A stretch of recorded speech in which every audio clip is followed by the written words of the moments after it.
This is Steve Jackson's Sorcery, a choose your own adventure narrative game based off of Steve Jackson's fighting fantasy novels.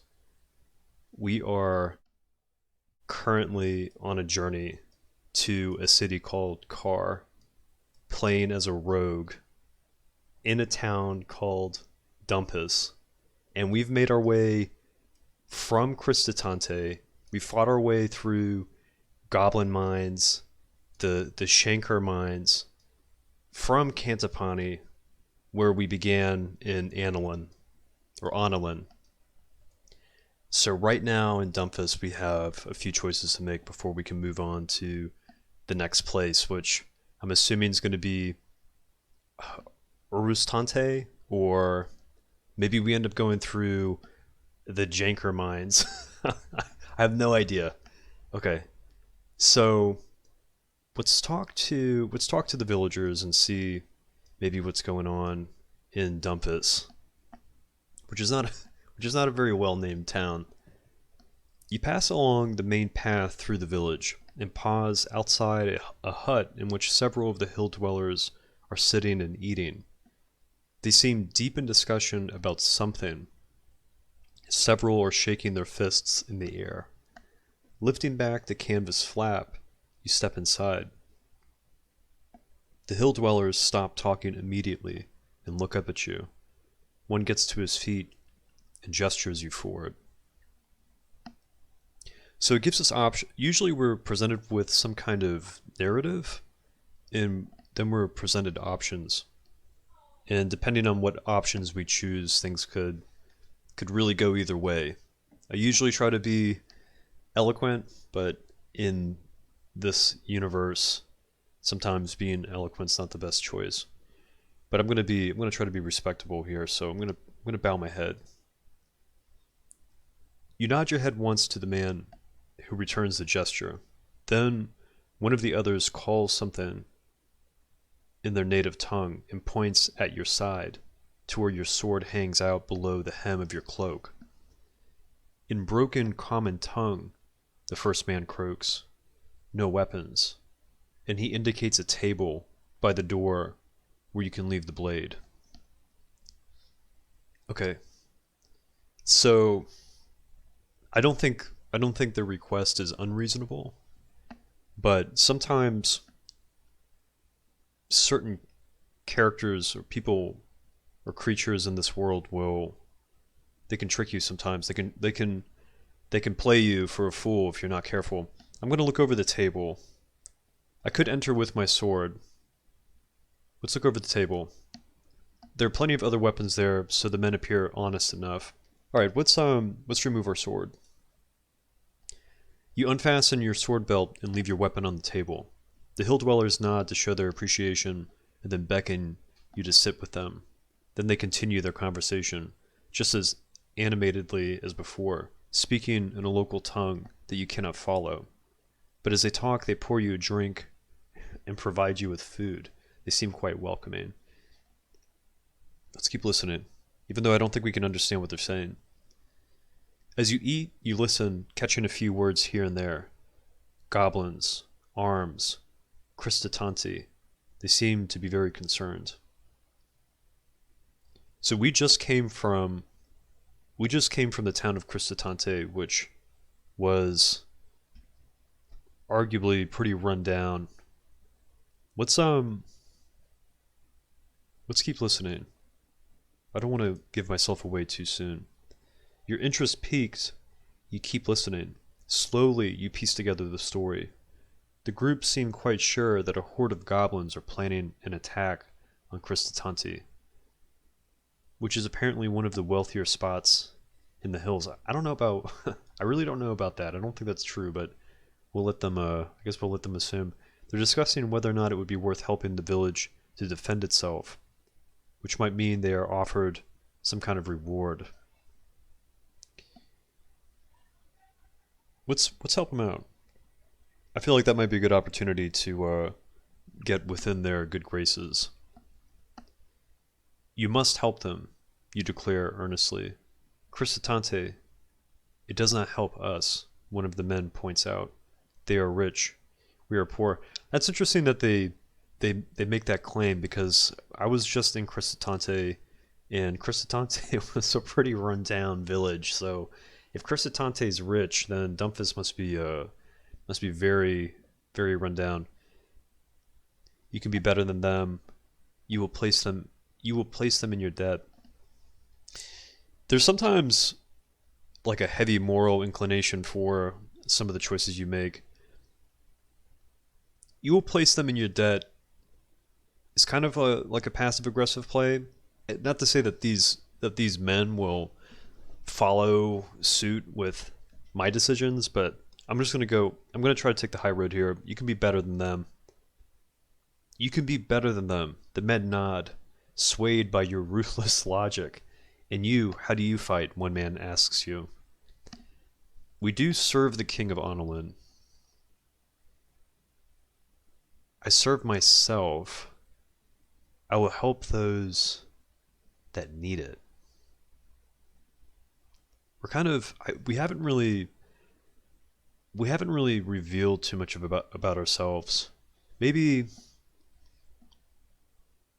I'll help those that need it. The men nod. Let the goblins attack tonight, they cheer. We will use your strength. The evening draws to a close. The men thank you for your counsel and leave one by one. So I just got myself, it seems like, into... I can't quite tell if that was a situation where... I guess we just helped them decide what they were going to do. I wasn't sure if we were going to get pulled into that. That tends to be the... it's not completely uncommon to run into a situation like that and get pulled into like a side path within the game. We might still go fight in Crisitante. We'll see what happens. Let's explore the town. Halfway along the track, you come across a couple of merchants' huts.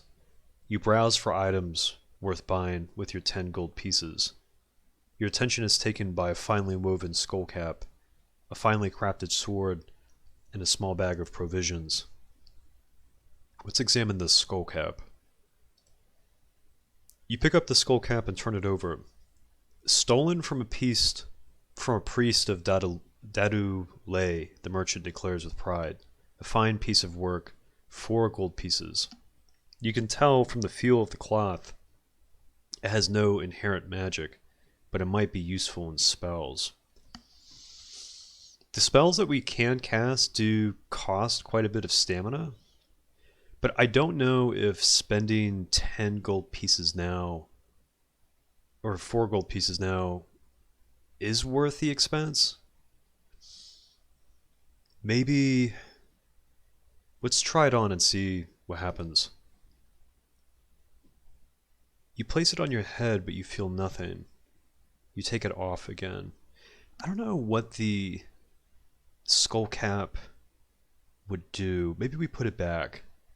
The other option was a sword, and then we had an option for a bag of provisions, which, much like in a town previous, I picked up a bag that had goblin and giant's teeth in it, which are useful in spells.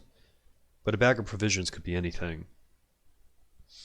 Let's maybe put it back. Buy provisions. Let's examine the sword. Let's see what's going on with that. Carefully, you lift the long sword from the table and swing it through the air. It cuts with a finely carved edge. A fine piece of work. I'm sure you agree. The merchant enthuses. 6 gold pieces. I don't think I really need a sword either. Let's put this back. Provisions would actually just be rations probably. Let's see what that is. You examine the bag of food. There's about enough to last 3 days. 6 gold pieces, the merchant says with a smile. Good for a traveler, I'm sure. Man, 6 gold pieces. I think I'm okay on the food. We're not going to buy anything here. We're maybe almost halfway through the map. I don't want to spend that much gold just yet. Gold's really hard to come by in in this place. You return the bag to the merchant's table. Six gold pieces is too much, you explain. Okay. You nod to the merchant. The merchant smiles. Is there anything else I can help you with? Is there any work to be had here, or is there somewhere I can go to sleep? Let's see if there's any work. I don't know if I'm going to sleep today. The merchant sizes you up. You look like a good worker to me. One of my friends needs some digging doing. I'm sure he would pay you and feed you for it. Let's ask him what they're digging for. The merchant shifts uncomfortably. Doesn't matter, you'll find out. He stares at you. So, he asks. He looks over his shoulder at the path. I'm going that way now myself. You coming? This is one of those situations where I just like, there's a lot of dead end choices here. I guess let's head out of the town? I don't know if we just got two missions on our hands. The flag doesn't say anything about goblins, and it doesn't necessarily say anything about digging. Let's head out of the town. Oh, follow the merchant, I see. So we have a choice. We can either go help the crew that was gonna go fight the goblins, or we can follow the merchant to go dig something up. Let's go follow this merchant. If we get a choice to come back and head out of town, I'll still do it. He leads you to a house on the edge of the village and introduces you to the householder, a stout man who's probably incapable of lifting a spade, let alone digging with it. I want to probably end up digging my own grave. Okay, what is it you need doing? I'm going to ask him what they need. Cesspit, the man replies, out back. Needs digging. Alright, let's just get started. We already got this far. Let's just get started. Spades out back, he replies with a jerk of his thumb. You walk through the man's house into the back garden. The smell is terrible. The job is not just to dig a new cesspit, but to dig over the old one, and it's going to be several hours' work that'll probably take the whole night. You collect the spade stuck in the ground by the hole. We have an opportunity to cast a spell here, but I don't think there's any spell that can help us dig a cesspit. Yeah, I don't think, unless maybe let's go to cast a spell and see what options they give us. Maybe we can do usually you pick 3 letters. I don't see the one for duplication, which would make this pretty interesting, but I see D, Z, B. I don't think there's anything here that I know of that we can do. Anything that starts with a Z is usually a pretty dangerous spell. Let's step back. They said they'd pay me and feed me. Let's start digging. You begin digging a new hole and tipping the earth into the old hole. The ground is hard and the smell from the pit is enough to make you gag. After you have been working for an hour or so, the owner of the household brings you out something to eat and pays you 3 gold pieces for your efforts. That's not bad. I'm probably going to eat something. Let's just eat. It's hard to stomach the food with the smell in your hands and in the yard, but you're so hungry from the work that you wolf down the bread and soup he provides. Then it's back to work again for the remainder of the night. You are just finishing when the sun comes up. So we had 14 stamina. We're up to 16. We started the journey with 20, and it dropped down after we left the camp that we started in. So that's good that our max stamina just went up.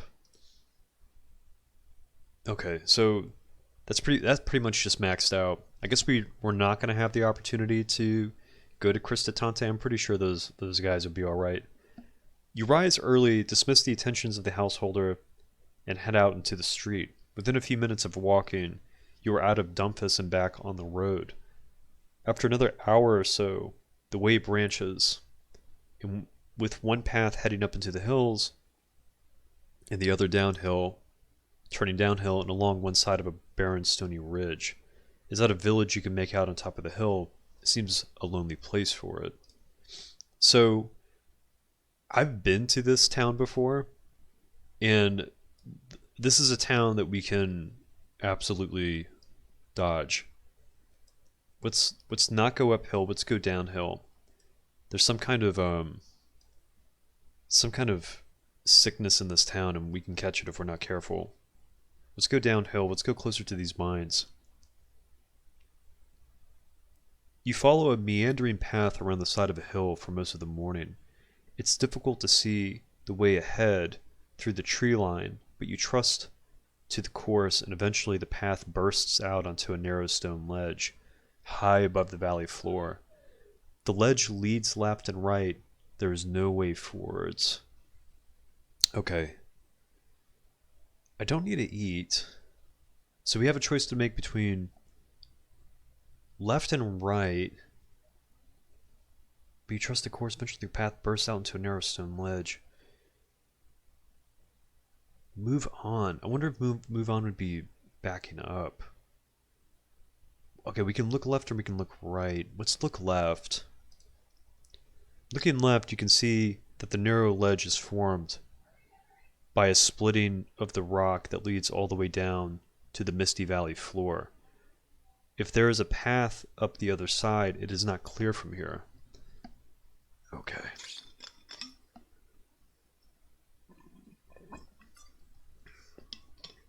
You can see the narrow ledge is formed by a splitting of the rock that leads all the way down to the Misty Valley floor. Okay, let's look right.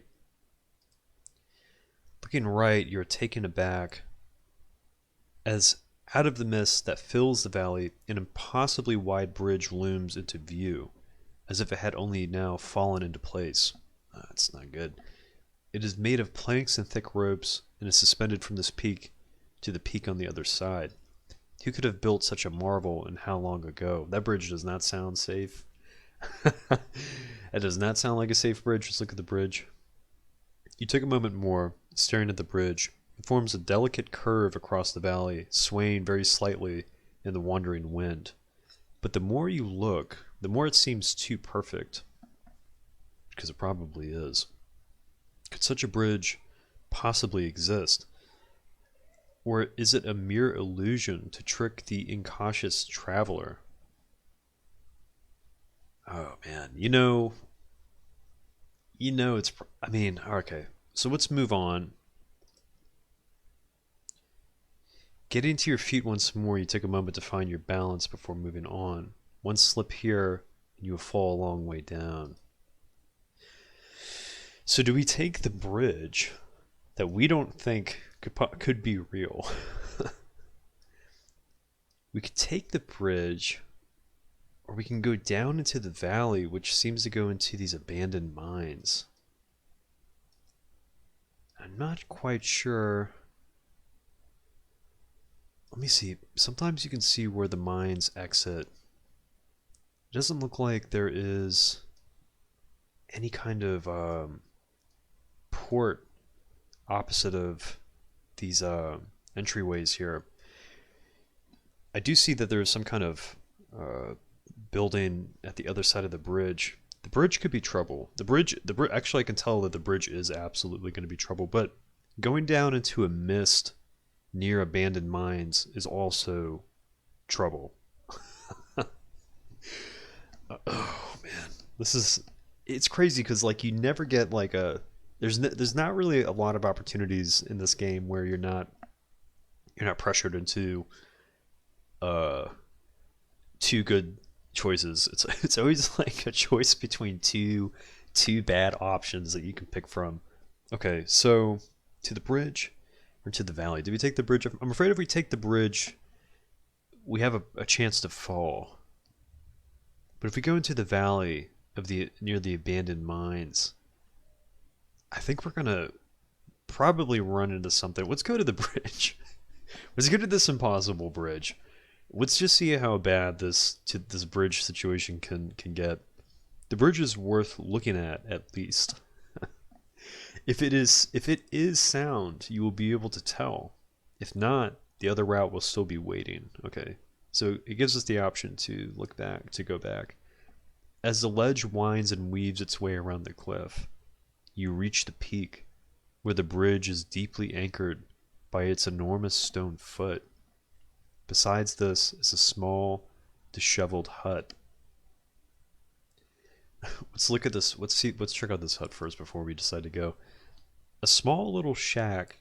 It's barely large enough to house a goblin, but someone has decorated it in a weird fashion, with outlines of figures, tall and short and stocky, drawn in faded shades of wood, and some in red blood-colored clouds. And from a few of these figures, actual bones protrude from the walls themselves, as if they formed part of the structure. You should have known immediately, of course. A bridge like this out here smells of sorcery and witchcraft. Oh man, this is trouble. Oh, this whole area is just messed up. Um, let's knock at the hut door and see if anyone's inside. You walk over to the hut and knock. There's no answer. Stranger still, however, hard you beat your fist, your knocking seems to make no noise. As if the wood were a cup of water and you are beating your knuckles against its surface. Oh, why does this... Everything about this bridge is nothing but trouble. From the description to the hut that is right in front of the bridge, it's like some kind of interdimensional hut, in an illusion of a bridge, and the hut's made out of bones and blood. I'm gonna turn back. I'd rather take my chances going down into the mist, because that's where I'm gonna end up anyway. If the bridge drops me, I'm gonna fall down. I'm gonna fall down into the mist anyway. Let's turn back. Let's get the hell out of here. You've changed your mind. Yeah, no joke. Get me out of here. This bridge, I'm not taking my chances. The bridge seems untrustworthy. Should anything happen while you were halfway across it, there would be no escape but the last most final kind. Better to walk. I guess the last most final kind would be to fall. You make your way along the stone ledge. The angle is steep and it's hard going not to stumble. It's going to be trouble down here too. The valley is going to be absolute trouble. You can't get out of one bad situation without going into another bad situation. At the valley floor is a dried up river covered in worn stones honed by water that is now long gone. Small caves open in the rock face nearby, with rusted machinery abandoned outside. There was mining here once, but it must have been a long time ago. A wider track made for carts carrying ore leads up the far slope. Man. Look around, investigate the mines. Let's look around. Pause for a moment to recover your breath and look around. Let's look at this machinery. You walk for a while between the ancient machines that list out of the mud beside the riverbed. Gigantic hoppers, now bronze with rust, with huge spiked wheels on their sides and chutes leading between them, now thick with bindweed, slugs, and mud. Whatever these machines were for, they have not worked in decades, maybe even centuries. Let's look at the riverbed. You look down at the riverbed, nothing but a carpet of stones. Can we take some stones? Let's grab some of these stones. Oh, okay. That was a mistake. I meant to pick those up. Chose the wrong one, but I did want to go to the mines, so I guess we'll just have to go without a few rocks. There's rocks everywhere. I'll pick up a rock somewhere. You approach the mine entrance. A wet wind greets you from the depths. I'm gonna die in these. I'm dying in these mines. The mine shaft must lead somewhere. Oh no, I doubt it does. But it is pitch dark. There are no torches, and you do not have any light of your own. Why? Why didn't I just leave the valley? Why am I going down here? Oh no.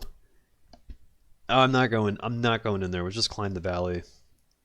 There's just this trouble. It's just trouble. Going into abandoned mines without a light. I'm not doing it.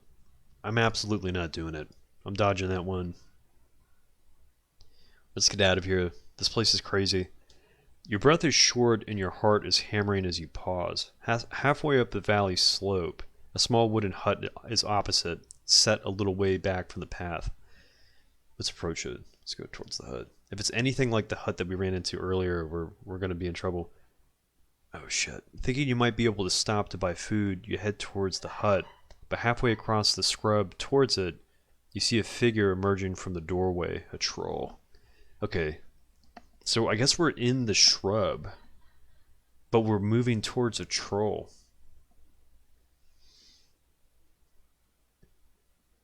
I don't know if this troll's seen me yet, though. Ooh, this troll doesn't look nice. I mean, if the troll's coming out already carrying a sword and a shield, the troll's trouble. The troll is nothing but trouble. Let's drop out of sight. I'm not taking my chances. It takes like one bad decision in this game and you're toast. You crouch down quickly and watch anxiously to see what the troll will do. The creature stands outside the hut for a few minutes, looking this way and that, his colossal head turning with the speed and dexterity of a mill wheel. A mill wheel. Then he stomps away around the curve of the hill. You probably have a few minutes before he reappears. We can go inside the hut. We can go inside the hut before the troll comes. We are so screwed, but this troll's probably got some troll gold inside this hut, you know what I'm saying? Probably got some stuff in there that we want. Let's go inside this hut. Let's go inside this hut. You seize the opportunity and race over to the hut to see what you can pilfer. Oh man, we're in deep. Inside you find it is a barren shack. There is a low oak table in the center and no windows. There is no door. A pile of blankets in one corner is the only nicety. It is a barren shack. Look at the table. Look at the blankets.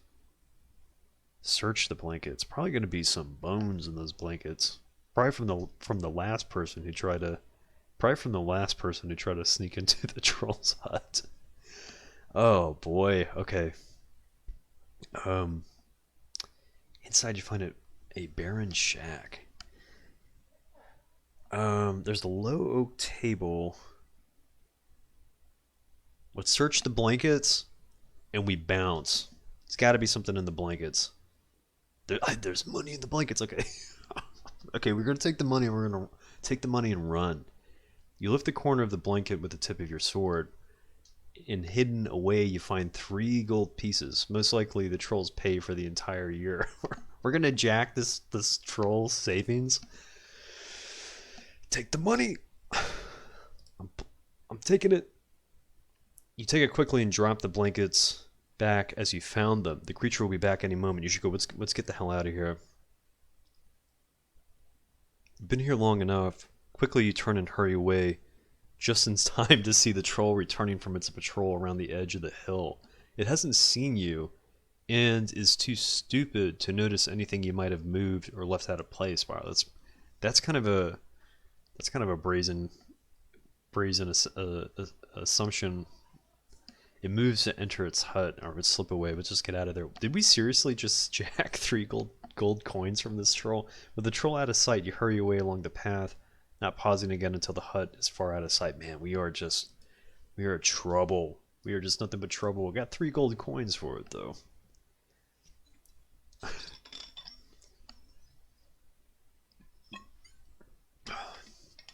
And that was probably one of the easiest scenarios. I guess we could have really pushed our luck and kept checking. But I feel like if you walk into a barren place and you could clearly see the table from when you enter, if there was anything worth mentioning there, you would have noticed it. Another hour passes as you finish the climb. With the sun starting to hang heavy in the sky, You reach the top and meet with the other end of the rope bridge. Okay. Let's keep going. Let me see something. A rope bridge, huh? I'm assuming that they're referring to this rope bridge. I'm not gonna look back. Let's just keep. Ooh, actually, with the sun starting, let's look back at the bridge. Let's see if the bridge is even there. Okay, it may look stable, but it is undoubtedly a death trap set to part travelers from their gold and from their lives. You continue on down the slope as the evening draws in. Yeah, I feel like the bridge was trouble. The fact that there's a troll guarding a bridge too is a pretty classic trope. Troll probably had a lot more gold on him. Some way down the hill, you stop for a rest and sit on a boulder to survey what lies ahead. The path leads downwards, and at its foot, cradled between three peaks, is a village, and quite a large one at that. Behind you, the sun is falling rapidly into the hills. It will be night soon. Let's approach the village. I've been in this. I remember this village. This village is really strange. Your heart swells. The village might mean a chance to restock on provisions.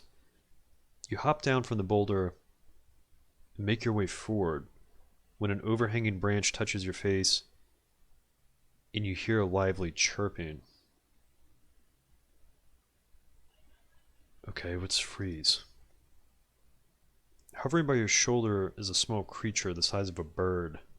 It is childlike but very thin, with green skin, and it flits around you on transparent wings. It seems friendly enough. It even lands on your shoulder, its tiny clawed toes pinching slightly. Okay, I remember this this little creature.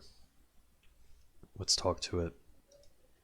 You seem to have picked up a some kind of like a fairy or something. Greetings, little creature, and hello to you, the creature replies, chirping. My name is John. Okay, let's ask them what they are. The creature. The last time we came through here and we got this far, I hadn't eaten for like 3 days. I had no gold, and I had no health. It was rough. I got jumped like within the first few like moves outside of the village. All my gold got taken. They took all my rations. They kicked my ass. Like I ended up like killing one of their people, one of their one of their crew, and then like the chief of the village like stole my shit. It was not a fun ride. The creature does. What are you? The creature does a backflip and gives a low bow. I'm a Minimite. Pleased to meet you. It reaches out a tiny hand and shakes your earlobe.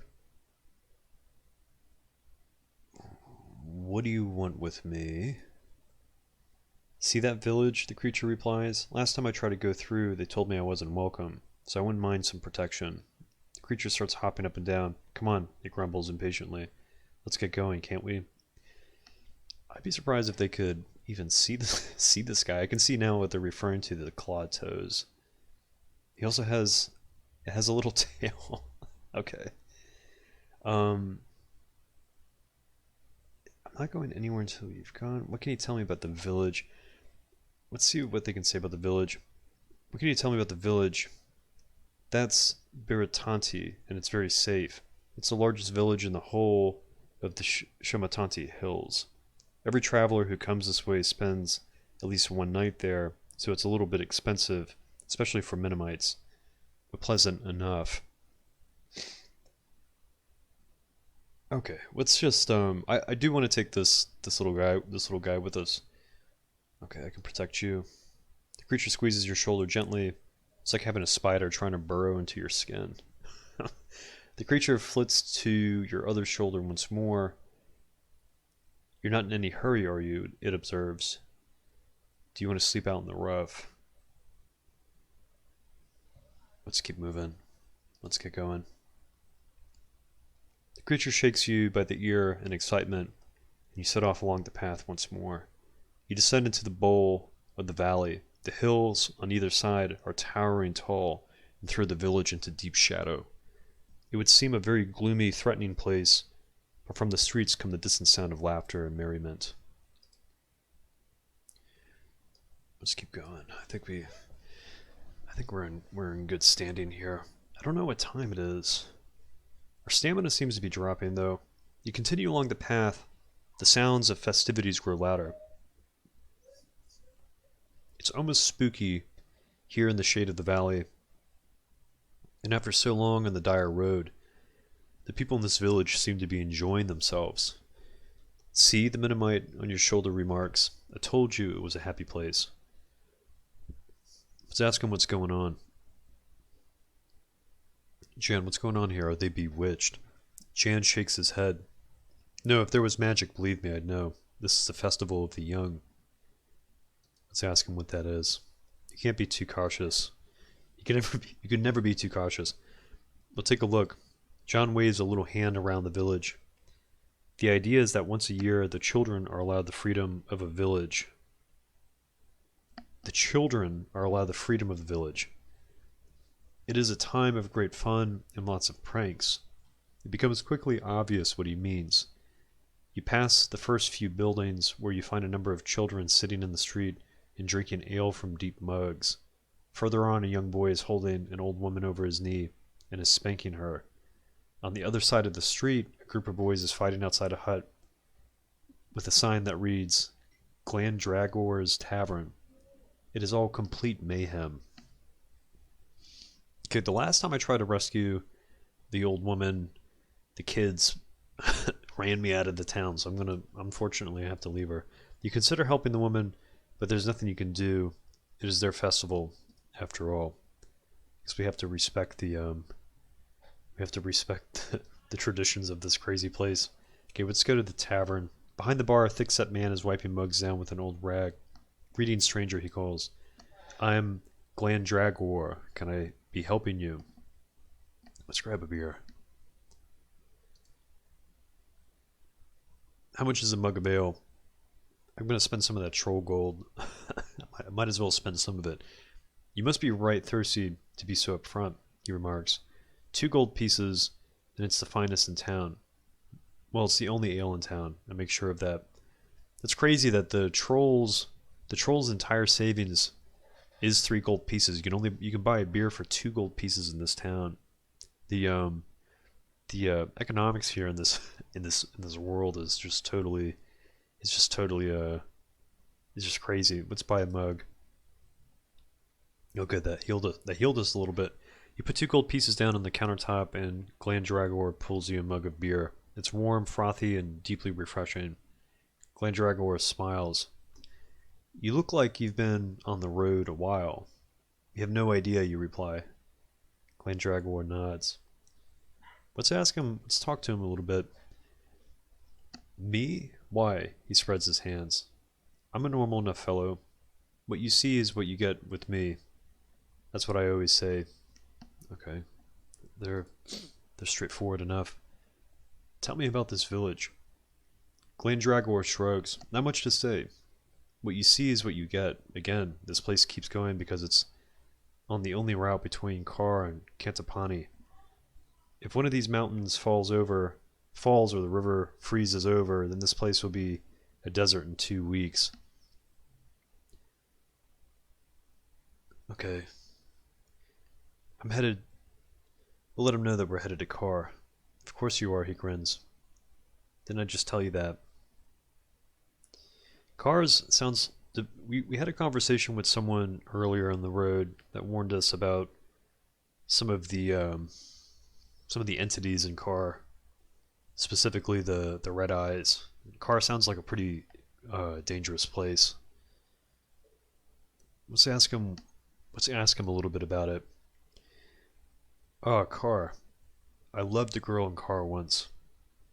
It's the town for love, you know. You have to live every day like it's your last in Kar, because the chances are high that it will be. Now there's a city of thieves, if ever there was one. Yeah, that's what I'm saying. Kar just sounds like a wild place. I'll survive. Good for you, he replies with a nod. I suppose the worst that happened to me there was a broken heart, in the end. Glandragor goes back to wiping down his bar. then, then a thought occurs to him. Glandragor is just going crazy. You'll be passing through Torpani, I suppose. The Sibbons in Torpani are normally a merry lot, but they're pretty depressed at the moment. There's a real gloom about the place. Let's ask him what's the matter with Torpani right now. Oh, well, he thinks for a moment, then waves away whatever was on the tip of his tongue.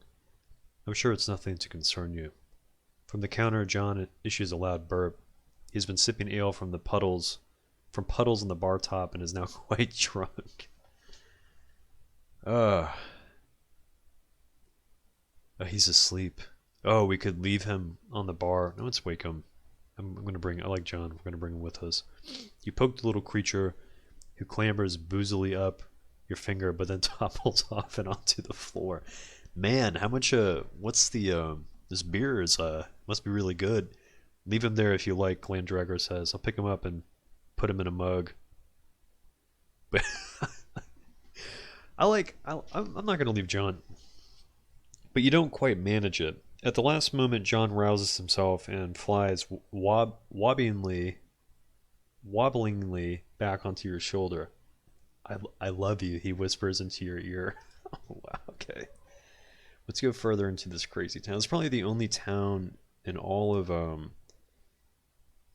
believe this whole region's called the Bachlands, that seems to be prospering in some way. You head out of the tavern and turn a corner to find a group of girls standing by a signpost pointing to the crystal waterfall. They're tripping up their elders as they pass and giggling. These kids are jerks. These kids are absolute jerks. Even if the kids had complete control of the town, you try tripping me, I'm gonna I'm gonna flip. You stop by the group and ask them about the waterfall, but they are too distracted by John, whom they delight in poking, tickling, and generally cooing over. After a few minutes of asking them about the waterfall, you give up and walk away. One of the girls calls, "Come back." Another shouts, "The water is good for you." John sighs, already missing the attention, but comes back to rest. Comes back to rest on your shoulder. You leave the girls to their laughing. Okay. So the waterfall. Interesting. The crystal waterfall. I'm partial to wanting to take the path that's up this hill, only because I know what's inside this house and I have something that this person wants. Let's find an inn. Maybe if we sleep, it'll give us the option to branch further north. You find the village inn buried under a rocky overhang. The proprietor stands in the doorway, a formidable young girl armed with a baker's paddle. "What do you want?" she squeaks at you. I think we're okay on food. We're gonna say a bed. 5 gold pieces, she says. Plenty of travelers in Biratanti. We only want the best. Okay. How much for a meal? The girl looks down at you with a severe expression. 4 gold pieces, she says. No discount. It's steep, but you haven't eaten today, and your stomach is churning. That'd be 9 gold pieces collectively. Whatever, let's just pay it. Still, the rest will be welcome. You hand over the 4 gold pieces and take a seat in the front room of the inn. The smells pervading from the kitchen are appealing, but the sounds are not. It seems like the cook is dropping as much food as they are cooking. You realize you're paying to be cooked for by a child. When the meal comes, it is hearty enough. You eat alone and in silence. It seems the festival has driven other travelers out of town. Man, we just paid so much gold. we just gave so much gold to these kids. You pay the girl 5 gold pieces, and she directs you up a winding set of stairs to a room in the rafters of the house. From here, you have a perfect view over the madness in the streets outside. These kids are going wild. They're just going wild right now. Children are running riot with blazing torches, man, waving them in the faces of the adults they pass. A few men have their legs and arms tied around fence posts. This wasn't a festival, it would be a revolution. I'm just gonna go to sleep. I mean, like, if the kids, no offense to the kids, I know they gotta do their thing, but if they try coming into my room, it's gonna be trouble. But never mind their problems. Pushing a chest in the way of the door. That's probably would be the smart thing to do. Unless they burn the end down. Pushing a chest in the way of the door to stop anyone coming in, you stretch yourself out on the straw matting. John curls up under your ear. His presence is calming and peaceful. The noise from the streets begins to subside as darkness spreads across the village. Fucking had to bar herself into the room. Oh nice, her stamina's going up. We're getting back up to the full 20. Your dreams are filled with walking, with peaks and valleys and endless paths. A curious light plays across them, building walls to heights before ruining them as it moves away. A curious light plays across them, building walls to heights before ruining them as it moves away. The rest of the night passes silently. The narration sometimes, the wording is very interesting. Alright, this is what I wanted to go. I wanted to go beyond. You rise early. As you gather your things, John leaps up and onto your shoulder. Ready to go, he chirps. You head downstairs and out of the inn. Noting on the way that the girl who let you in is now sitting quietly in a chair, while her parents clean and prepare breakfast of baked bread. You head outside and follow. Where did the parents go, like, during the festival? I guess they, like, locked themselves into the basement. You head outside and follow the path to the far side of Biratanti. The sun sits on the horizon like a gleaming jewel.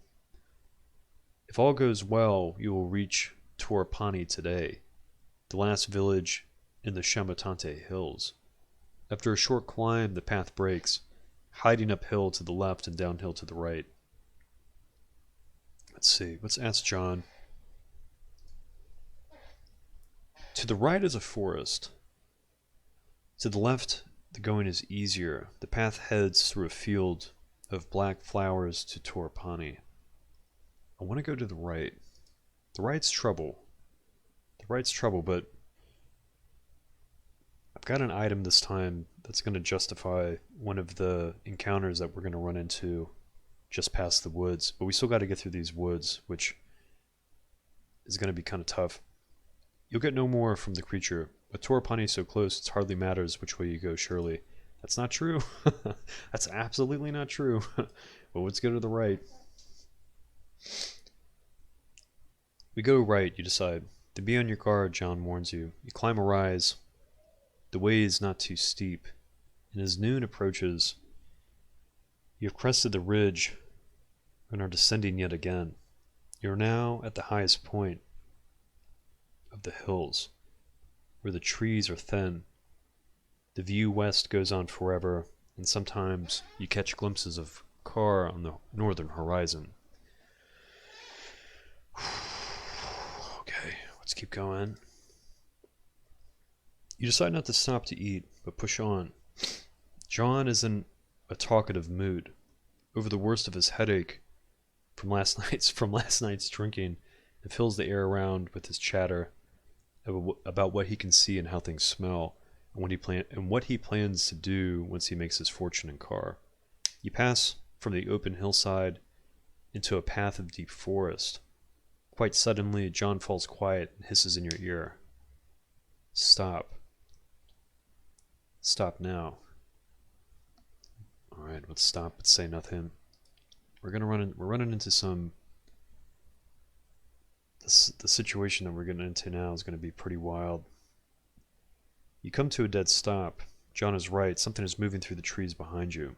A moment later, a point of steel has emerged from the darkness between two trees and touches your neck.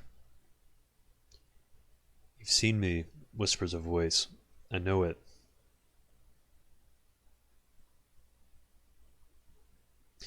So we can look into the darkness. I don't think we can really walk away in a situation where someone's holding a sword to our throat. We can answer, or we can draw our sword. I want to answer. I know we're going into a fight, so it doesn't drawing my sword now. I mean, it's going to cut to the chase. Let's see what the dialogue options are if we talk to him. I see nothing. You call back. You are quite safe. It is not I who is not safe, returns the voice. Alright, let's prepare to fight. This is the assassin. You have a moment to draw your sword before the tall, dark figure of an assassin emerges from the trees. He is dressed head to toe in black, and you had not seen him a moment before, even though he had been standing a mere arm's length away. He wields a sharp scimitar in expert hands. I think this illustration is awesome. This assassin looks so cool. We're definitely in a position to cast. We have enough stamina to cast a spell. So let's cast a spell. Let's see what options it gives us. It might help us in this situation. So we have WZFK. WZFK. Okay. I wonder if there's a spell we can cast to maybe kind of knock him off balance a little bit. Because this assassin enemies is difficult. WZFK. One of them would have to be. We don't have any D. D for. There's a spell to make enemies clumsy. Okay. F's. I don't think the F's apply either. It doesn't look like it's given us an option to cast any of the goblin or giant teeth that we have to spawn a goblin or a giant, which would be G and Y.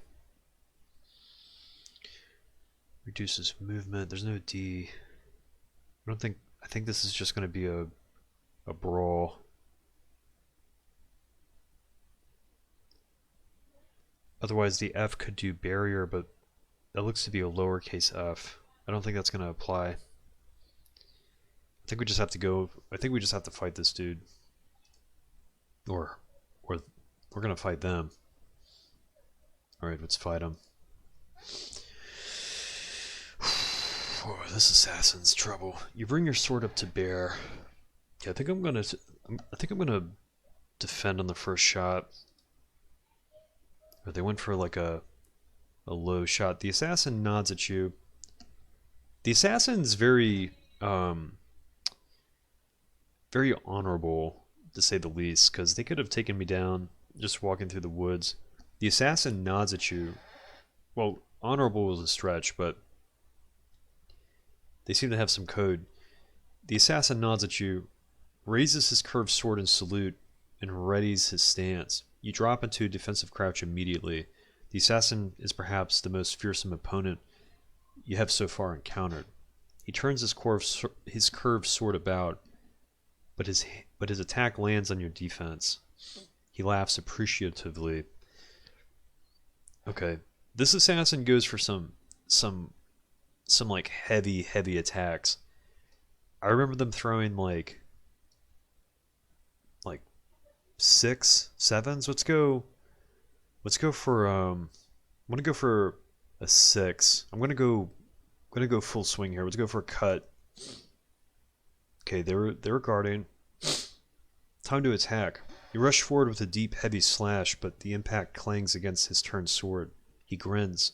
He is left breathless, but otherwise unharmed. Closing his eyes, the assassin murmurs a quick prayer as he sets his stance. Probably going for a heavy attack. Let's defend again. Yeah, they did a 7. So the 7.3, assuming I had tried to attack, I think there was rollover damage. So by defending, no matter what power their attack is, if you defend, you will always only take 1 damage. The the advantage of not attacking or attacking low is that you don't drain this attack power meter, which will is basically the max for how far you can, the highest amount you can attack for. So I think by them doing a 7.3, they're probably drained. They're probably going to go for a defensive move. You drop yourself into a crouch as he powers forward, but it only tires him out. You are mostly unharmed. He nods to you wisely. So I feel like they're probably going to defend on this next one too. I'm going to defend again. I know that they were going to defend, but I'm going to go like full blast, I think, on this next attack. You hold firm and keep up your defense, and he hangs back and watches you without emotion. We're going to go... We're going full Monty on this attack. I'm going to go for a full 8. Oh man, they were defending again. Acting quickly, you swing a masterful swipe, but the blow jumps back off the hilt of his blade. He grimaces with effort. He is bruised but not seriously hurt. Breathing deeply, the assassin whispers a mantra as he readies his blade. They're going for it again. I'm defending. Okay, 5.4. You whip up your defenses as he attempts a strong stroke. You parry as best you can. He raises one hand to draw a finger and a line across his throat. My duty is to sever your head from your neck, the assassin says, in a voice as cold as polished marble. You will not hold me from it. I don't know if that's the case. I'm going to defend again. I'm really waiting for them to tire themselves out, but you stay steady and keep up your defenses as he tries a deep slice, but you roll out of the way, mostly unhurt. The assassin spins his sword about to shift the sword across his body, probably going for a defensive attack. I'm going to go low. Let's do like a 2.5. I don't think they're going to end up doing anything. So we still got the attack over them. Leap into action. So because my attack rolled higher was for more than what they did, our attack ends up being the one that wins, and then looked like there was a little bit of rollover damage, so they took 2 damage that time. Leaping into action, you sting with your blade low and fast, saving your energy. But the blow you land is only minor, because the assassin has adjusted his stance swiftly.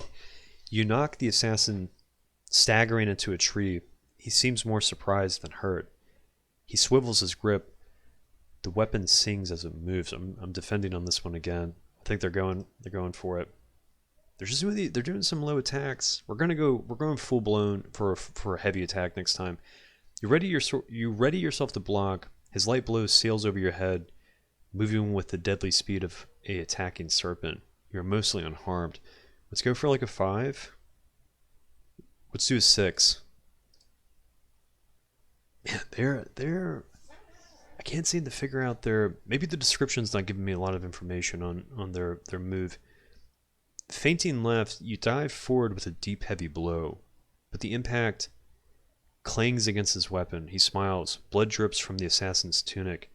He curses under his breath. We're pissing this assassin off because they know they're not getting us. The assassin flicks the blade through the air, crouching as he moves. We're defending this time. They're going with these low attacks. This is killing me. You duck down into a low stance. His attack whizzes past you on your left side. You're mostly unhurt. I'm going for the full 6.7 this time. They're doing a lot of damage to us, but we're about to finish them off. It's going to be like one more good attack and they're done. Time to attack. You sweep a masterful slash, but the blow jumps back off his raised weapon. He grins. Breathing deeply, the assassin mouths a quick prayer. So every time they go for the prayer, they're going for something really heavy. You raise your defenses as he launches forward, but it only exhausts him. You're mostly unharmed. The assassin raises the sword above his head, crouching as he moves. 5.9 is pretty high. Let's see if we can get away with doing something like a 2 point, maybe 3? Do 2.7. There we go. We just finished him. Acting quickly, you swing your sword fast in towards his chest. He is off balance and moving slowly, and the blade goes deep. He turns and stumbles, releasing his sword as he topples. I am not so proud as to not admit when I am beaten, he groans. You may finish me if you so choose, but if you do me an honor and use my own blade. 7 stamina lost, shameful. I feel like that was a pretty hard fight. I'm not going to say that was shameful at all. Okay.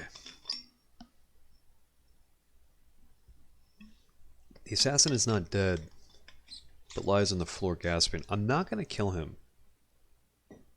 I feel like for as much trouble as this assassin is worth, I'm not going to kill him. I'm going to spare him. Then get up, you tell him, holding your sword back, but not putting it away yet. He nods and sheaths his own blade. You are a worthy victor. I am glad to meet you. Now you have saved me. You own me in part. My name is Flanker, and I am an assassin and a thief. So we have a choice to ask him why they attacked us and what will you give me for your life. Let's ask him why they attacked me. It's a simple matter. I pick on wayfarers for practice in hiding and in killing. I assumed you would be no match, especially when I saw your pet. He points briefly at the Minamite, who is currently hiding under a fold in your tunic, but I see I was wrong. He bows his head once, perhaps in respect, perhaps from the pain of his injuries. You are traveling to Kar. Say that I am. I go that way as well. I will not travel with you, but once you are there, perhaps I will see you there. I will see you. If so, I will not forget the debt I owe you. I like how it's like, what is your business in Kar? I will remember you there. And then there's just he's useless. Finish him. Like you know what? Second thought. I actually should have probably killed you. I will remember you there. Let's just say I'll remember them there. No. Let's see what their business in Kar is. He looks long into your eyes for a moment, then answers, the nobles of the city have heard rumors. Goblins are reopening the old mines. They want to know why. Have you found out, or they are arming for a war with the villages? Let's ask him if they found out. I feel like this assassin owes us. I believe so, he replies in a whisper. It is not jewels or iron they are after. You know the history of these hills, perhaps. They have not always been so poor, so underpopulated. Once great and powerful men lived here, men of great knowledge and sorcery. In giants? Long gone now. I'm going to say in giants. Flanker shakes his head. The giants came after. The giants are what those great men became. The ancient miners once ran a great city spanning from Kakabad Sea as far north as the Jaker mines. That was where they mined the ore that forged the crown. Ooh, so in that musty mine was the metal that of the crown that we're seeking. Maybe we should have gone in there. It probably would have died, but I guess I'll just keep that in mind next time. And it is that metal that power which the goblins are searching for. If Mampang should rise, it will be their only hope. Will they find it? They must be stopped, or the crown will be recovered. I'll say the crown will be recovered. Flanker's eyes are wise and insightful. I will see you again, he says fiercely, in Kar. He bows his head again. This time, it is definitely from pain. Go, he hisses. You cannot aid me. We're going to try to help him. I think we can. No, you reply. I have caused your wounds. I will help you. He grins with gritted teeth. Are you a doctor? I do not think you are. That's where we just finish him. I'll show you my way of healing. All right, let's see if we got some. Said we had some kind of juice, but let's see what items we have. Okay, those are the teeth. What magical items? Blimberry juice. I don't think we had the blimberry juice option before. Let's give him the juice. I've binded his wounds in the past, but maybe we'll give him the juice. You remove the blimberry juice from your pack and unstopper it.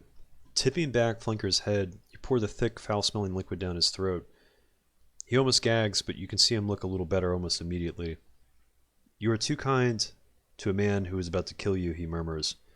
Let that be your lesson, you reply, as you gather up your things and head out of the forest, leaving him behind. You have a sense that you have made a powerful friend. I mean, I hope so.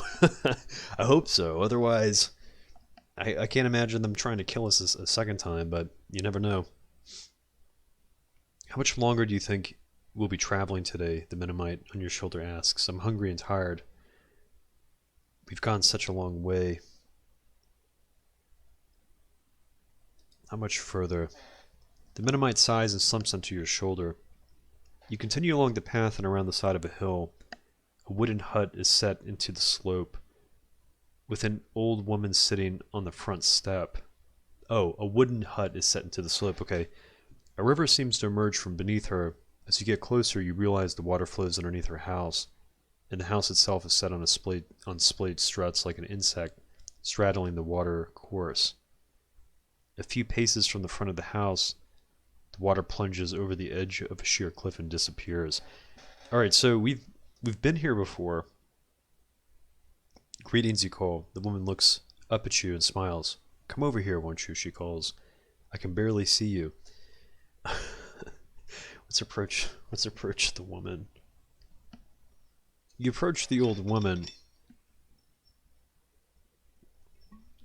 She smiles a toothless smile and gets up from the step. Come in, please, she beckons. I get so lonely living out here on my own away from the villages.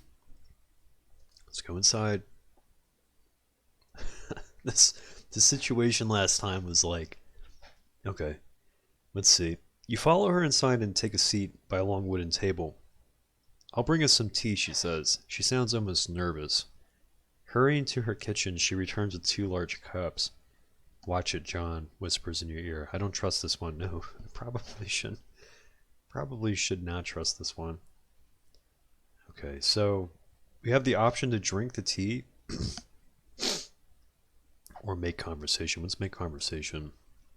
The tea is still hot. Your cup is between your hands as you speak. All right, let's compliment them on their beautiful home. It's a beautiful place. This is a beautiful place, you remark, watching the river outside the door plunging away over the cliff face. This is the top of the crystal waterfall, she says. The river runs right under my house. They say it carries all my goodness and youth away while I sleep, and the villagers bathe in it for luck. She giggles meanly. I'm sure it isn't quite true. I'm not going to drink that tea just yet. Why do you live alone? Why do you live alone? It must be more dangerous. Oh, she smiles sweetly. No one bothers about me. Why would they? You can't help but notice she has not answered the question. Let's ask them what their name is. These choice options are just like, they're great. I usually see them pop in before I even read the text because they're just easier for my eyes to catch. Gives you a pretty good idea of what you're getting yourself into. What's your name? They call me Gaza Moon, she replies with a smile. I used to be quite well known in my way. You nod, but you have never heard of her. You make to sip your tea when the old woman stops you, catching your arm before the cup reaches your lips. Oh, she says suddenly.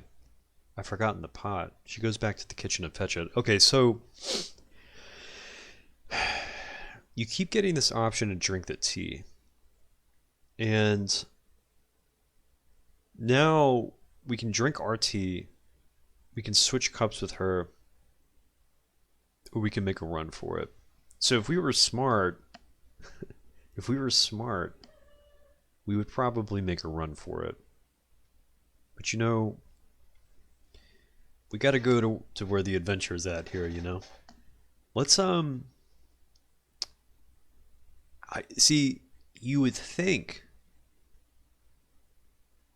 They have their own cup of tea, I'm assuming. Unless they haven't poured it for themselves yet. I'm not going to switch cups. I think that would be too. I think they would think that that would almost be too obvious that they would poison my tea, right? So I'm gonna drink my tea. I can only hope this doesn't kill me. Last time this did not kill me. I'm gonna drink my tea. You lift your mug, blow away the steam, and take a sip as the old lady returns. The old lady lifts her own mug and takes a deep gulp. Your own tea is gently refreshing. Then she splutters and coughs and grips her side. She totally thought she was going to pull the old so she poisoned her own tea, walks away thinking that we would be so suspicious that they would poison the tea that we had in our hands. So we'd switch it. We didn't do that. They had the poison in their tea from the get-go. So we're going to wait. You sit You sit back and watch to see what will happen. She is trying to smile, but the pain is clearly quite severe. Stumbling and almost falling, she staggers to her kitchen and gulps down another drink. When she returns, she seems much better again. I'm not as young as I was, she explains. All the same, she pushes her tea to one side. she's, she's not going to drink it anymore. But tell me about you. You're a traveler. I'll say, yes, I am a traveler. Yes, that's right, I'm going to Kar. She claps her hands. How wonderful. Such a delightful city.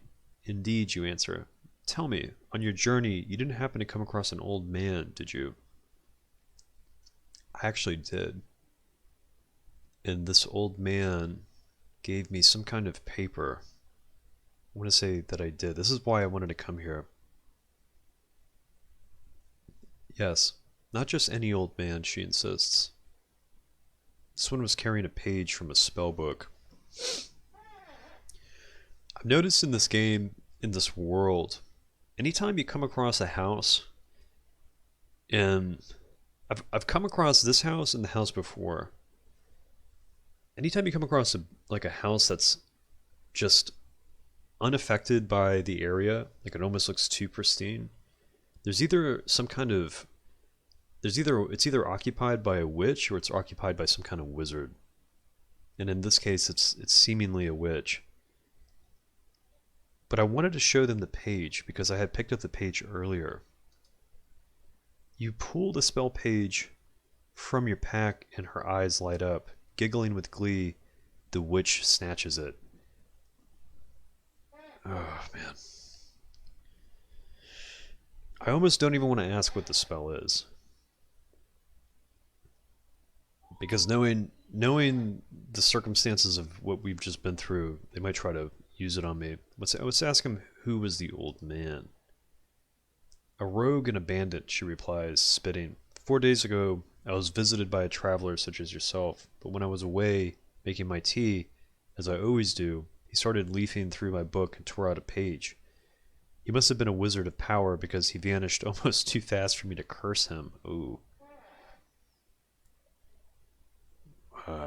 That was the same old man that was stuck in the tree early on. What curse did you cast? Probably made him into a... Let's just say will you uncure him now. I don't even want to know. I don't want to get too deep into the I feel like with witches and wizards, you start asking too many questions, and depending on if they're on their intent, they end up becoming they're either benevolent or they're just out of their mind. Will you uncurse him now? Well, she looks a little uncomfortable. I rather think it might be too late. I aged him to almost 130 years, you see. That's why he was old. I wanted to slow him down, but instead I sped him up. I wanted to slow him down, but instead I sped him up. And she giggles. She fusses with the page, repairing her spell book with some gentle magic. Shall I show you how useful the spell is, she says. I'm Still, you know that we ran into a house south of Dumfus where there was a witch. The witches are, um, again, I'm extremely cautious. They're like so powerful. Shall I show you how useful this spell is? Let's ask them what do they mean. What do you mean? Well, she makes a little gesture at something behind you. How can I put this? You're sure you don't want me to rid you of a pest? And you realize she's looking at John. Ooh, get rid of him. Oh boy, you could just off poor little John right now. I don't want to do that. I like John. I'll keep him. Sure you don't want me to rid you of a pest? It's either between I'll keep him or I have no pests.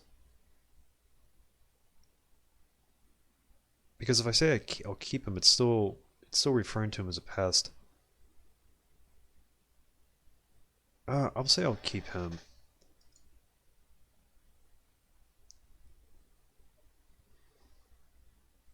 Really?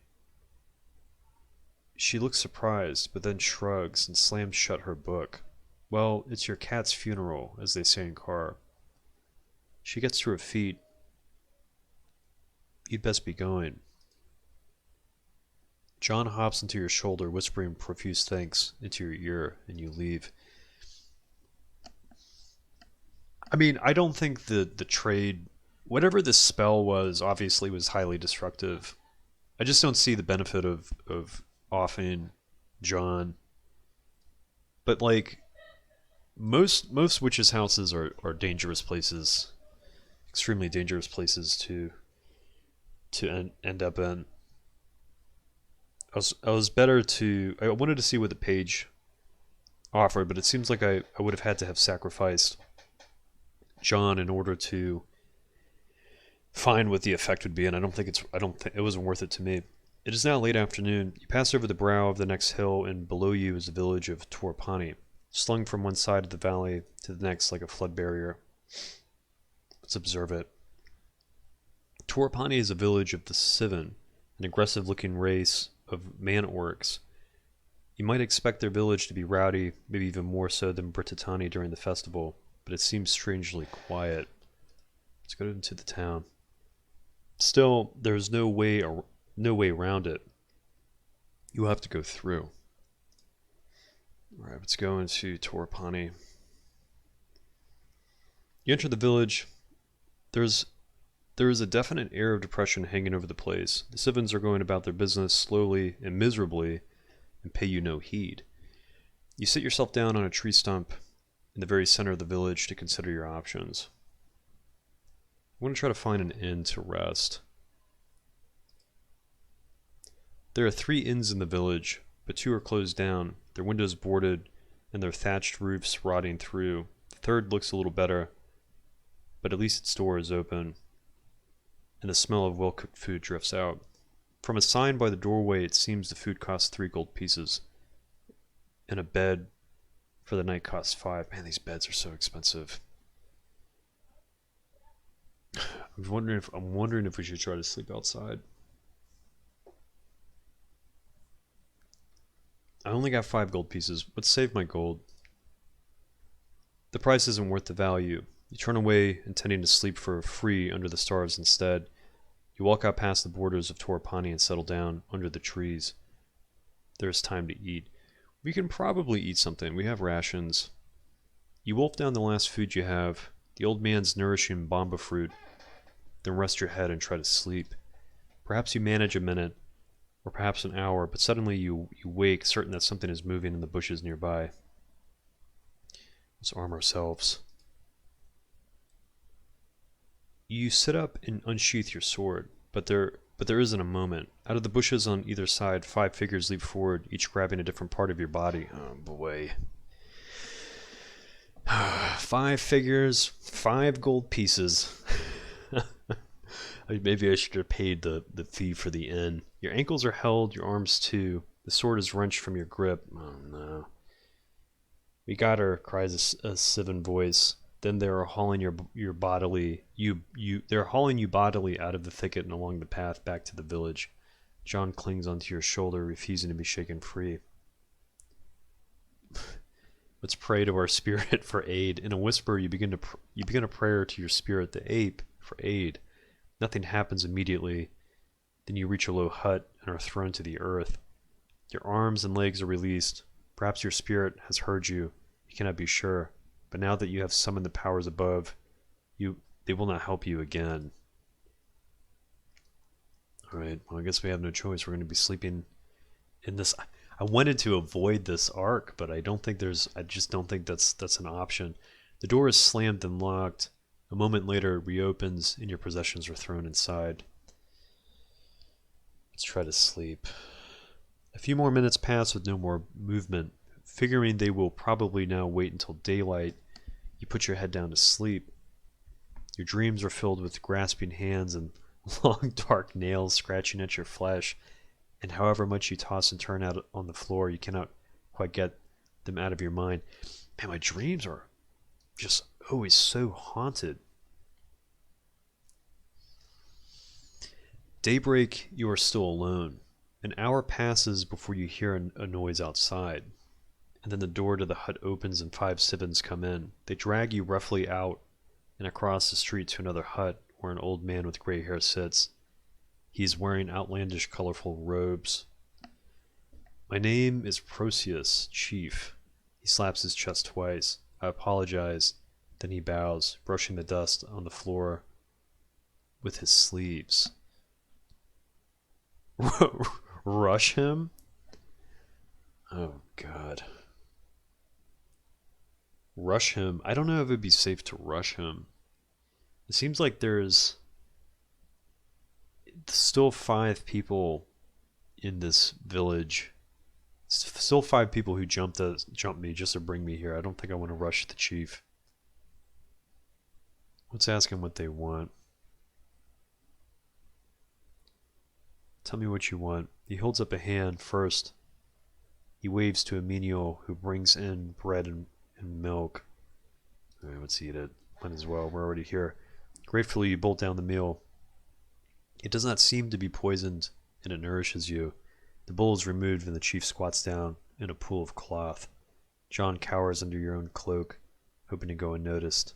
I have need of you, in your strength. I will kill you. I feel like it's probably would not be a wrong choice, but let's just see what they want. Tell me, the chief nods. I shall. My daughter, my child, she has taken, offer to a terrible demon below. This is where we got killed last time because we went down into this mine and trying to save the daughter of this chief. Maybe we can get him out this time. You want me to try to rescue her? The chief nods. Succeed and you may choose your reward. Fail, and I mean we know if I fail, I'm gonna die. He shrugs. Fail and he shrugs. I feel like the choice. It's like great choice, high risk. But it wasn't necessary. It wasn't my choice to really come into this situation. Oh, I'll do it. I got to get through this mine anyway. The chief nods. I hope you will. He gestures to the other Sivans who, still taking no chances, grab you by your arms and haul you to your feet. Oh God, I'm. You know, it's crazy because I'm right outside. I'm right outside car. I really just have to. Okay. You know, let's just do it. I can play it a little smarter this time. You don't always die from combat encounters too. Sometimes you can just get offed in a bad scenario. You are led along a short pathway through the forest to a crack in the ground. One Sivan has brought a rope and another a basket. They are preparing to lower you down into the pit of the earth itself. Try and escape, man. I mean, I'm interested to see what the reward would be. This is definitely like a pretty big scenario before going into car. Try and escape. I'm not opposed to trying. It's not like I necessarily. I mean, I kind of knew it was coming. Oh, let's just take the adventure. Why not? I mean, it sounds like fun. I'm probably gonna die down here. You wait until they are ready, then step into the basket. The chief nods to you with respect. Watch the darkness, he declares, as they start to lower you down. From your shoulder, John murmurs, "We're in trouble now." He shivers. "You don't realize you can't use magic with me around. I'm not going anywhere." Man. You hit the floor with a thud and peer into the darkness. Your eyes can make out nothing, but a slight breeze suggests endless space in all directions. You're blind, helpless, and trapped. Something clatters to your feet from above. One of the Sivens shouts something down to you. Why didn't they come down with me? I could have used help. I could have used the help from these people. Now let's feel around the ground. I think they gave me a torch. You crouch down and feel around your feet, so your hand closes on the base of something. You pick it up. It's a dry wood torch. Something else falls from above and strikes you on the head. "Tinderbox," calls the voice. Alright, let's feel for the tinderbox. Rubbing the bruise on your head, you reach down and find the tinderbox. Let's light this torch. Okay, so we have a torch at least down in this mine. You strike a light and the torch blazes in the flame. Okay. Alright, we're down here. Let's do this. You can see now you are in a large cavern, wide and deep. At the far end, passageways disappear to the left and right. Through an uneven rock fall at the far end of the cavern, you hear a murmur. So it's listened by the rocks. You clamber over the rocks at the edge of the cavern to investigate the sound. It is a whimpering coming from the other side of the pile of the stones. The Sivan girl, perhaps? She came in this way, but then the cave in blocked off her path. You have to find another way to reach her. So I think last time we did this we went left. But we have to be careful going right, because I'm pretty sure that's where we got off before. You turn right, creeping slowly forward. The passage rises up a gentle incline. At the top, a thick crystal seam glitters in the torchlight, and the tunnel ends in a T-junction. Turn back. Go left. Go right. Maybe let's go right again. We just went right. You take the right-hand tunnel. You walk down the passage for several minutes, and slip on some dirt, and the ground beneath your feet gives way. You plunge into a hidden pit and land on something soft. I think this is where we died last time. Let's look around. Yeah, this is where we got off last time. We got to be really careful here. Not yet counting your luck, you look around, and sure enough, you are out of the frying pan and into the reptile den. You're in a pit of snakes.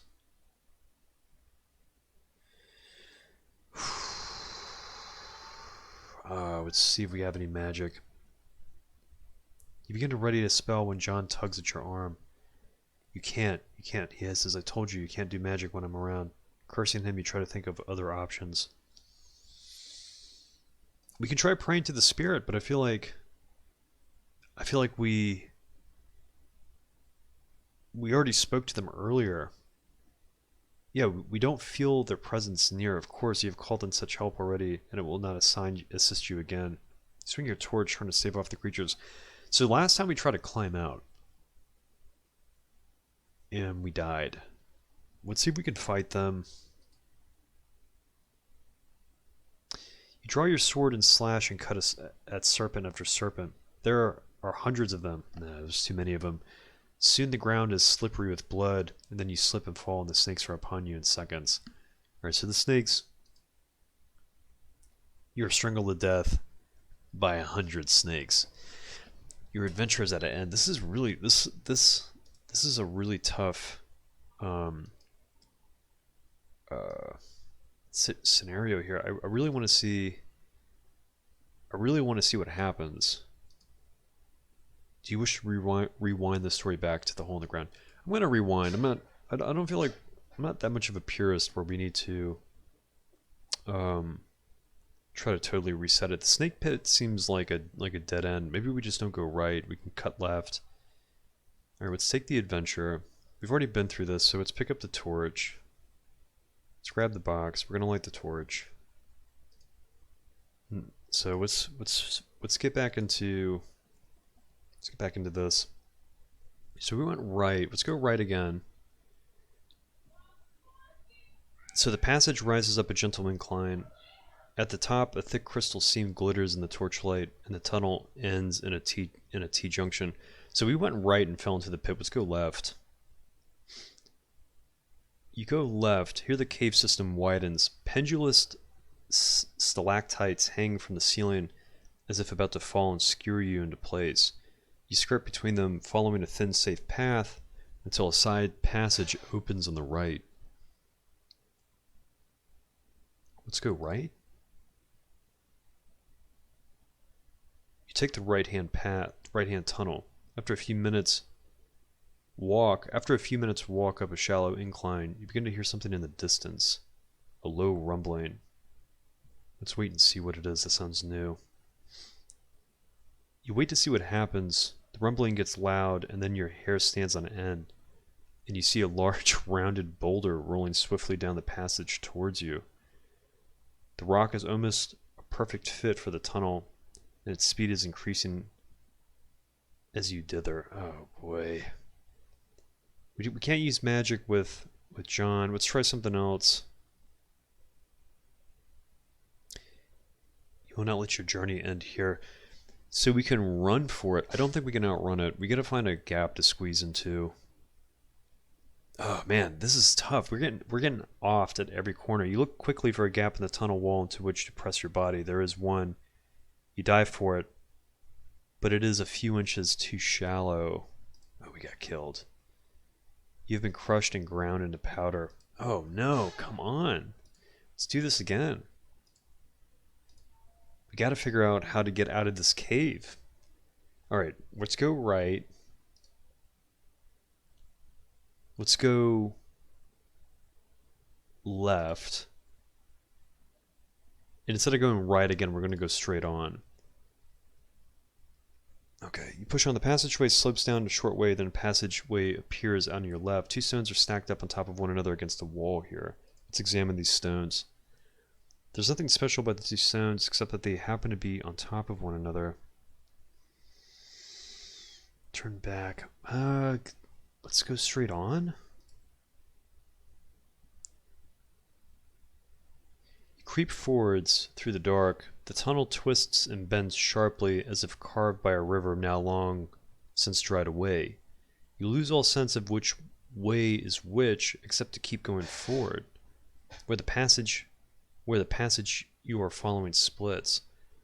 There is a stacked pair of stones here as well. So did we go forward? Let's see. So we kept moving forward. Okay, turn back, go left, go right.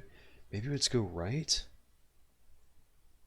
You take the right-hand tunnel. The cave floor here is an inch deep in water, dripping from an arched ceiling far above. The droplets that land on you are ice cold and run like sharpened claws down your back. I don't like this, John mutters. Water plays havoc with my wings. A few strides further on, the path you are creeping through finishes at another fork. A single stone sits by the wall. So these are some kind of markers. Let's maybe go left. The going is suddenly more difficult, and you realize that the tunnel is climbing at quite a sharp gradient. Little stones rattle and roll away downwards into the dark. At the highest point, a crack splits the wall on the left. As you enter, two stones roll away down the slope. Let's go straight. You move onward along the tunnel. The cave walls crush in close as though the rock is squeezing you to death. Your shoulders rub against the walls. When you feel certain you can go no further, the winding seam forks again. Another pair of stones are stacked in one corner. What's up with these two stones? Which way did we go? We took left passage? We're going to go right. You move through the opening in the right wall. You walk down the passage for several minutes and slip on some dirt. Oh shit, we fell back into this fucking this pit. Okay, let's go back and just double check our path. Let's see. Passage right up gentle incline. Okay, so we took. I just want to. So we took a right. We went right, left. I'm gonna write this down because I don't want to get lost. It seems like some of the paths curve back to places we've already been before. So we went right, left, straight. Except they happen to be okay. Looks like we kept going forward. Then we went right again. Then we went left. That's when we started going upwards. You move onwards along the tunnel. I think we went forward. Then we took a right. Let's see if. Okay, so we just have to die here. I don't think there's anything we can do. Let's try to climb out this time. All right, so it doesn't matter. Once you fall into the snake pit, you're pretty much donezo. Okay, let's try this again. I'm gonna kind of walk through this quickly. So we went right, left, then we went straight ahead, then we kept going forward. Let's go right, left, and then we're going to go left again. Here we go, let's go left. You slip through the opening in the left wall. The path twists and bends in Jack's knife, in jackknives. Then a crawl space gapes on your right. Another pair of stones are stacked in one corner. We keep finding these two stones. Let's just see what the stones say. There's nothing special. Okay. So there's a crawl space to the right. Let's go right. Okay, two more stones are stacked. Okay, this is new dialogue.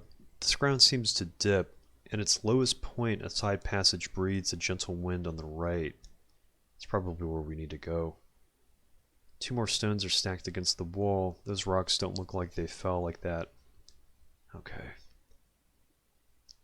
Maybe we go to the right because there's like a gentle wind. Let's go to the right. Here we go. You go right, then you see a spot of sunlight up ahead and rush forward to find yourself back beneath the crack in the ceiling through which you came. Damn. Can we climb out of the hole? I mean, I'm assuming. I'm assuming. Did not mean to throw my pencil like that. I'm assuming we can still save this person down here.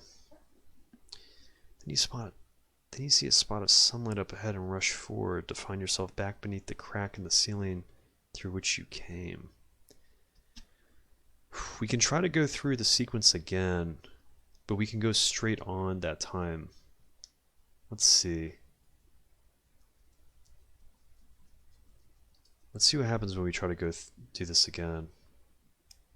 Move onward. Okay, not sure. The ground slopes. Have you been here? Have you been this way before? Here, okay, we're gonna go right. Okay, I see. This is the.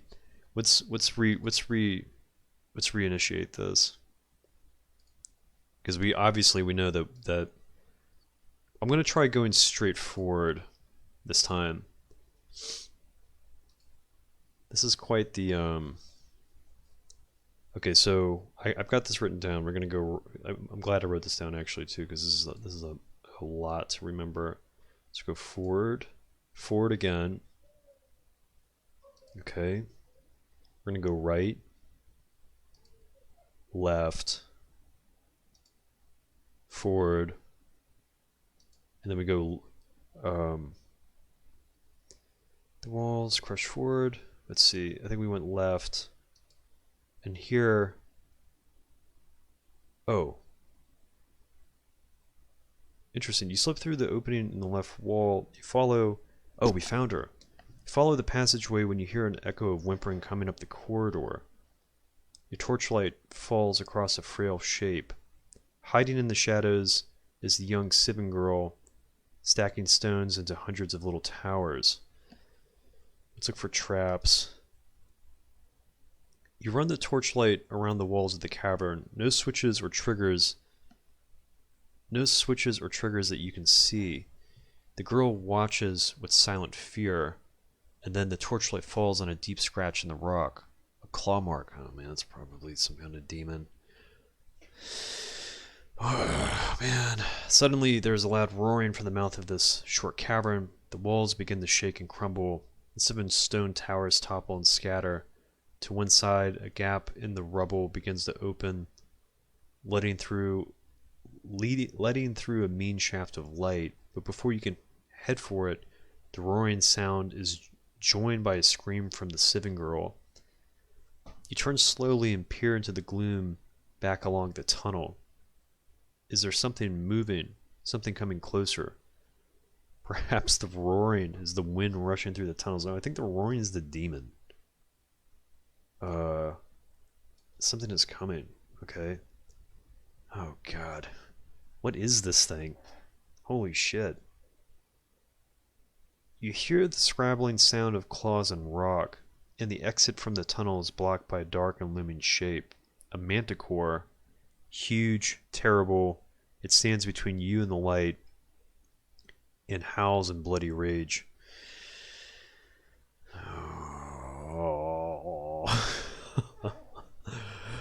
Oh man. Oh no. Fight the creature. Look at the creature. I mean, this thing is insane. We know we can't use magic right now. Look at the creature. I feel like we probably need to fight the creature. I don't think there's an opportunity to look at the creature. Oh, look how much stamina this thing has. You draw your sword and close on the beast, eyes focused tightly on the terrible sting. Oh, it has this this scorpion stinger. Oh no. Look how much more power this thing has than me. Let's defend. Oof. The fearsome creature paces forward, teeth bared. You drop back, raising your guard, hoping the beast will wear itself out. Whoa. At the last moment, the manticore pounces, all claws off the ground and bared to plunge into your flesh. You brace yourself as it comes down and leap aside at the last moment, claws raking your skin. Ooh, that was a big attack. Let's do a big attack of our own. I feel like that was a charge moment.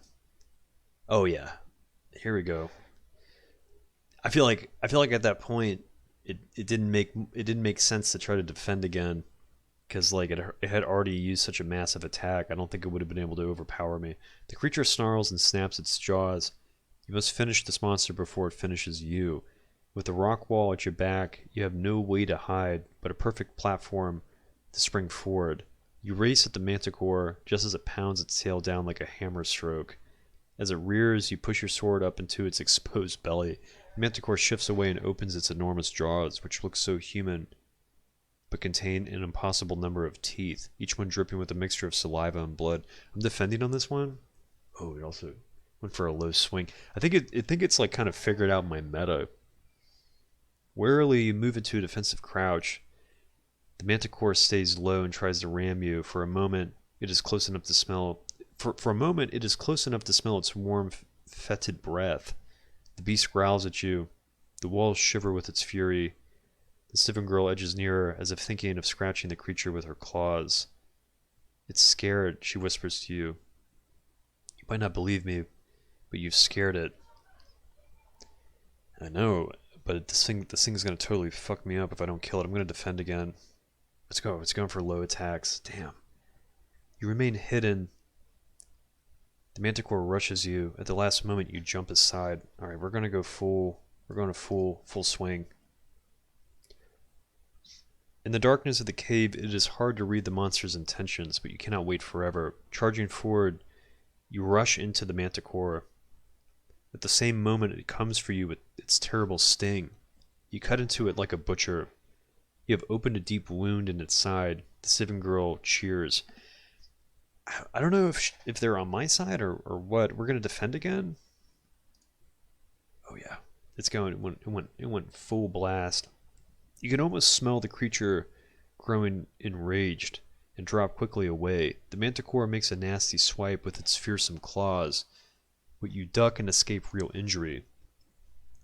You give silent thanks for your concentration. The manticore chomps and grinds its teeth, its expression an ugly frown. Um, what did it hit me with? Kind of like a medium attack. Let's go full. We're gonna do a 6. There we go. I'm wearing this dude down. The manticore laughs at you with a human expression of twisted joy. You risk an attack, racing across the stone. You charge headlong towards the manticore, catching it a light blow. It curses you in an almost human tongue. The monster rears up onto its back legs and opens its wings to fill the room. This fight's crazy. I'm gonna defend. Warily, you move into a defensive crouch. The manticore keeps close to the floor and rushes to knock you down.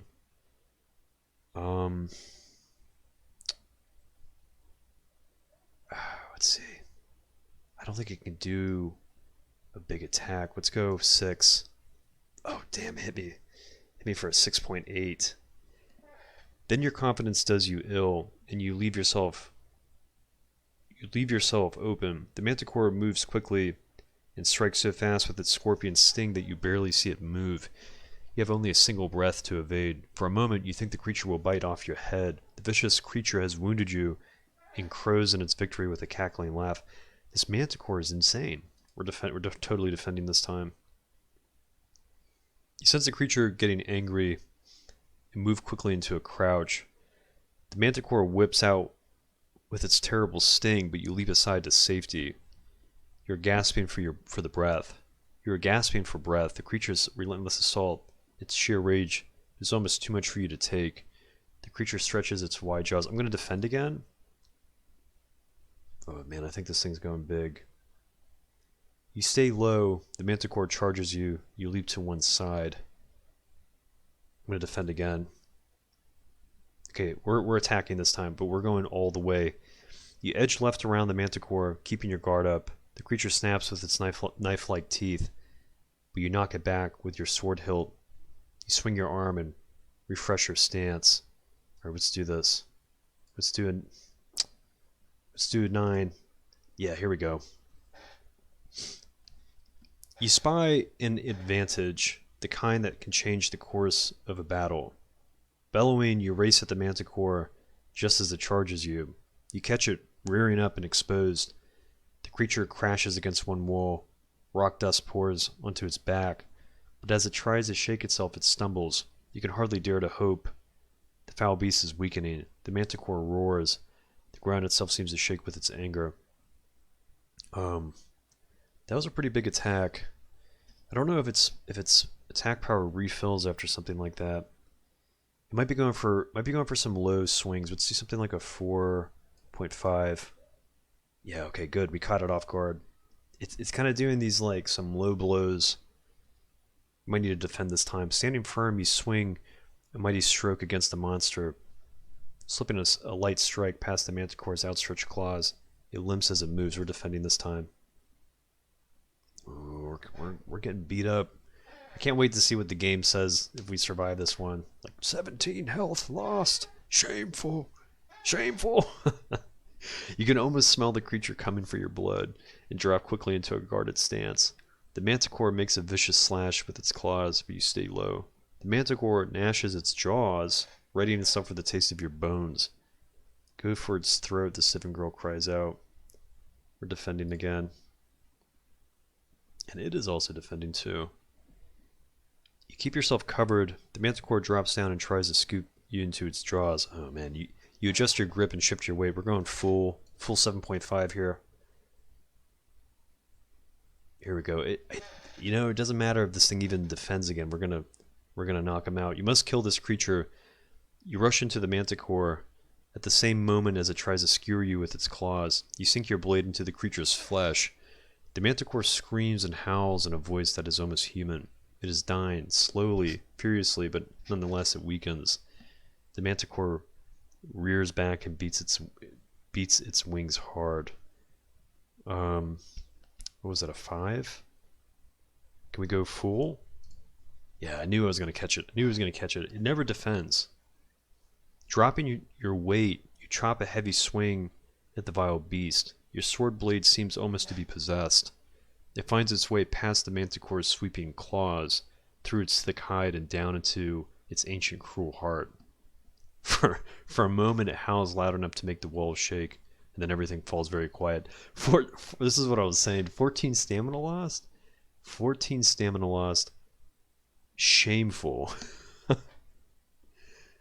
Oh my god. How is it shameful? I just fought like a demon. Oh god. Let me out of this place.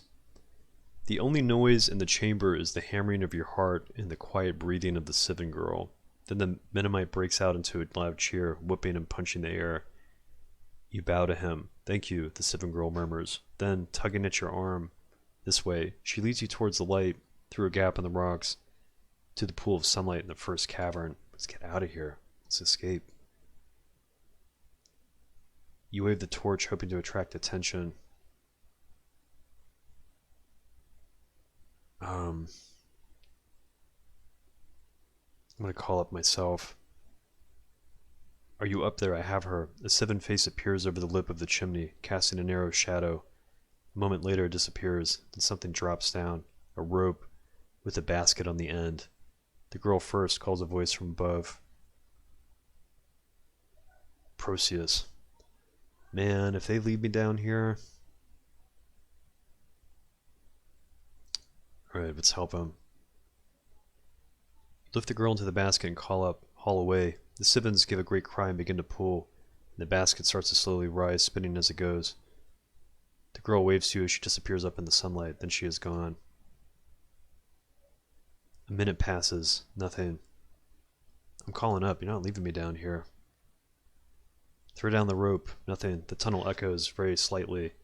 A noise from the depths. Perhaps the manticore was not alone.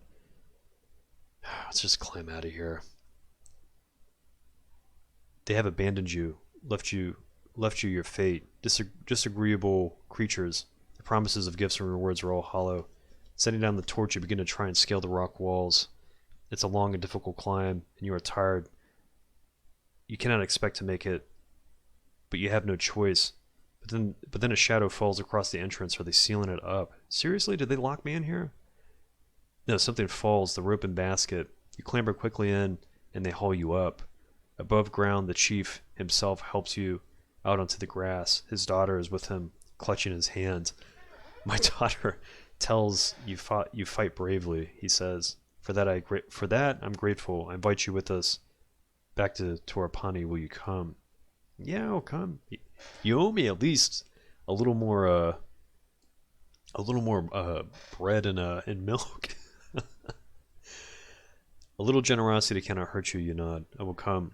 As you enter the village, it erupts into celebration. Oh, these characters look really cool. Yeah, the illustrations are wild in this series. You are given a place to stay and recuperate from your long journey. Ooh, we just maxed that stamina back out. A visit to the healing priest treats your wounds, and when you emerge, it is to find the village, before so somber and silent, now in full life. Flowers are tied to every rooftop, and bands of Sivins are playing music on long, strangely shaped lyres. You are whisked away into the dance by Proceus' daughter, for the chief can give you his thanks again. The night is glorious. Ooh, and I got paid. I got healed and paid. Now if I can just get some rations, that would be pretty cool. That night you sleep heavily and rise the next morning to continue your journey. I'm surprised I didn't have any crazy nightmares. The chief meets you before you go. My good friend, he declares, you have saved us. He presses 2 gifts into your hands. A pouch of 10 gold pieces, fortune for a place like this, and a key. This opens the south key gate of Kar, he tells you. I hope it is of use. Take your leave. The path winds away from Torpani, and soon you're on a downward slope, away from the Shematante hills, through steeped rice fields. As you walk, you feel for the first time the loneliness of the path ahead. Though Car is a busy city, it is cruel, and beyond Car there is nothing but the vicious wasteland. You'll have no one to trust in the days ahead. For a brief moment, up on the hills above the path, you fancy you see a figure stealing its way along by some high and secret route. A figure all in black. But when you shade your eyes against the sun, whatever was there has disappeared. In the distance rises the wall of a great city, the first true stonework you have seen since the ruins of the giant city in the hills. From your shoulder, you feel John hop away into the air. I didn't mind the manticore, he hisses, but this place I'm afraid of. Take care, you'll need it. Then he buzzes away into the sky and is gone. You wonder if you will ever see him again. Okay, I think this is a good place to call it. We've kind of rectified the first run that we ever did by getting out of the cave. I'm not too opposed to doing rewinds because this cave is so intense. I just don't see having to go through the entire game again. I mean, even though we would probably explore alternate paths, I think just for the sake of moving things forward and just because of the difficulty with some of the encounters, sometimes doing the rewind just makes things a little bit easier. But the probability of dying from making poor choices is much higher than it seems to be than losing in combat. So I haven't lost in combat yet, and we just fought this manticore, which was probably one of the most difficult encounters that we've had. But how many times did I fall into the snake pit? It was like 2-3 times at least. So, and then we got ran over by a boulder inside of there too. It was trouble. These mines were trouble. So I think we're good for today. Next video we'll venture into Car and keep moving forward into, I guess, part 2 of this sorcery pack into the Shematanti Hills. But so far, I mean, this is, even though we've kind of retraced our steps in some of the events, like so far this is still really entertaining for me. It's like low key, it's a lot of reading. The reading's like mostly pretty good. The illustrations when I see them are always pretty awesome. I know Steam offers a lot more fighting fantasy titles, so we'll get through Sorcery, and if it's something that people are still interested in, I'm always down to do narrative adventures. They're a lot of fun. The pacing's a little more methodical, and the reading leaves a lot to the imagination. It definitely has a lot of depth to it. So we'll figure it out as we go along. I hope you all had a really great day. I hope you had fun. Have a good night.